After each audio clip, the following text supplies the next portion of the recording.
اور ہم ہی نے تمہارے لیے زمین میں ٹھکانہ بنایا اور اس میں تمہارے لیے اسباب معیشت پیدا کیے، مگر تم کم ہی شکر کرتے ہو۔ اور ہم نے ہی تمہیں مٹی سے پیدا کیا، پھر تمہاری شکل و صورت بنائی، پھر فرشتوں کو حکم دیا کہ آدم کے آگے سجدہ کرو، تو سب نے سجدہ کیا لیکن ابلیس پر وہ سجدہ کرنے والوں میں شامل نہ ہوا۔ اللہ نے فرمایا کہ میں نے تجھ کو بھی حکم دیا تھا، تو کس چیز نے تجھے سجدہ کرنے سے روکا؟ اس نے کہا کہ میں اس سے افضل ہوں، مجھے تو نے آگ سے پیدا کیا اور اسے مٹی سے بنایا ہے۔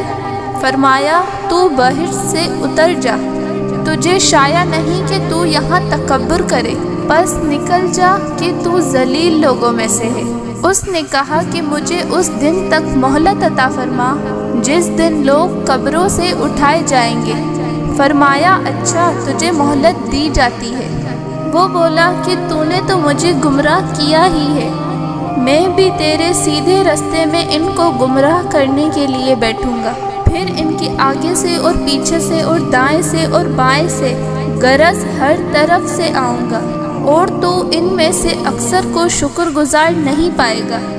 اللہ نے فرمایا کہ نکل جا یہاں سے مردود، جو لوگ ان میں سے تیری پیروی کریں گے میں ان کو اور تجھ کو جہنم میں ڈال کر تم سب سے جہنم کو بھر دوں گا۔